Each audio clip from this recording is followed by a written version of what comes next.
What's up mga katropa? This is JC, ang pugandong vlogger ng Quezon. Kaya tara, samahan niyo ako sa nangyari sa araw ko.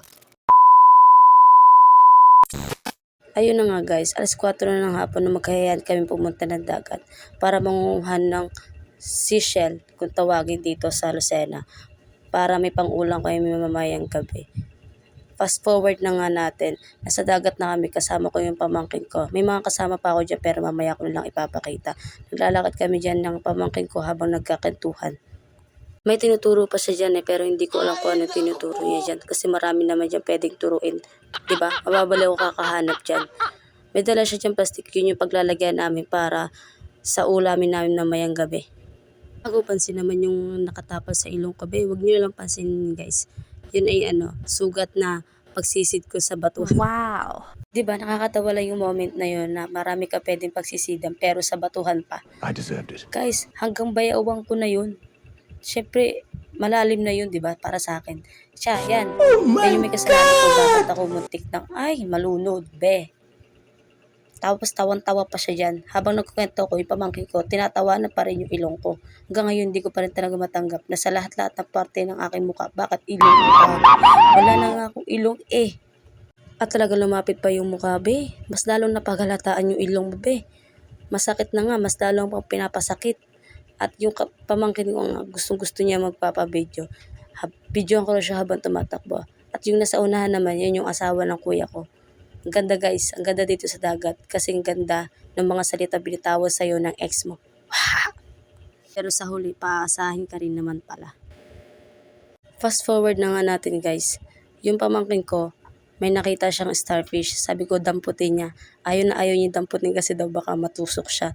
Eh yan ba guys, starfish yan, maliit lang yan. Kung baka pag nilagay mo siya sa may iyong kamay, nakikiliti ka talaga. Naawa ko dun sa starfish guys kasi pinagsisipa-sipa niya na.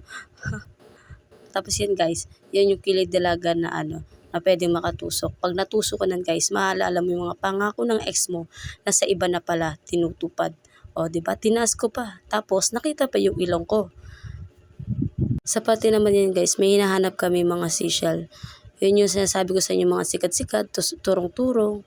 Wala pa kami nahahanap dyan kundi yung sida-sida lang guys. Mamaya papakita ko kung ano yung sida-sida at kung ano yung mga napangunguhan namin. Kung may makukuha nga naman kami. Kasi guys, feeling ko, matagal na naman tong walang mga sikat-sikat kasi nandun na yun sa pinakamalayo, sa mga lalim, sa may maraming tubig.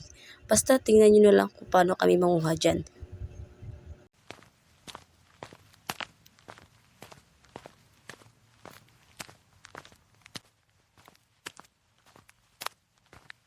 Dito sa sine to guys, nagtanong siya, asan daw yung cellphone niya? Ay Garne, inabot mo sa akin kanina. Sabi mo mag-video ako. Tapos ay Garne naman itong pamangkin ko, ay may nakita na namang starfish. Paglalaruan na naman kawawang starfish. Kung ako sa iyo, ikilalangoy na lang sa pinakamalayo at pag naabutan kay talagang, ay kawawa, murder ang magiging abot mo boy.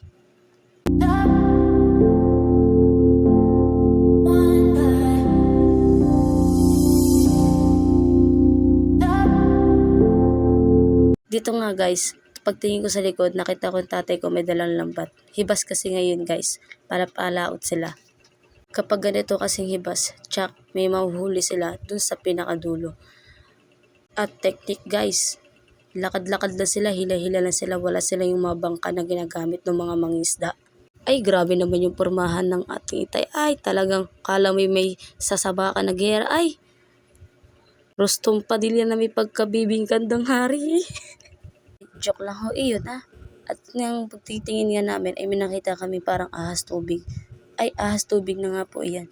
Yan yung kulay green ang pag binaak mo siya, laman na lang ay tubig. Di naman siya kakatakot guys. Pag dinampot mo siya, para siyang bulate na na malambot. Ay yan yung mga kasama ko ay pinapadampot ko ayaw na ayaw dampot nakala mo mas malaki pa naman sila dyan. So ito na ngayon guys kung paano kami manguha ng bigatan. Kailangan mo siyang kaykayin para may makuha ka. Kapag may nakita kang bilog, ayun na nga yun. Pwede na pang ulam. Ay ayan nga guys, pauwi na kami nan, wala kami ibang dala kundi cellphone lang. A few moments At later. ito na nga yung exciting part natin inaantay. Papakita ko na sa inyo guys kung ano yung mga nahuli namin. Siyempre, maunti lang naman yan kasi hindi naman kami agad-agad na nandun. Konting oras lang naman ang in-stay namin doon. Pero okay na yan kahit na paano may pang-ulam na tayo. Yan guys, ayun yung tig-tray. Yan yung una namin nakuha. Ayaw, 'di ba? Sulit na ang pangulam mo na, hindi mo na kailangan gastusan, pagod at oras lang. Yan nga guys, nakakaawa lang na yung isang pugitan na nakuha namin, maliit pa. Pwede pa siyang manganak, pero no choice ka, wala kami pang ulam, kaya kakainin ka namin sa ayaw at sa gusto mo. Hindi naman siya masakit guys pag pinapagapang mo siya sa kamay. Nakakiliti nga kaso nga lang madulas siya kasi mabuhangin. Masarap sana siya guys i-adobo kasi yun yung pinaka-the best na luto dyan. Kaso iisang piraso lang siya.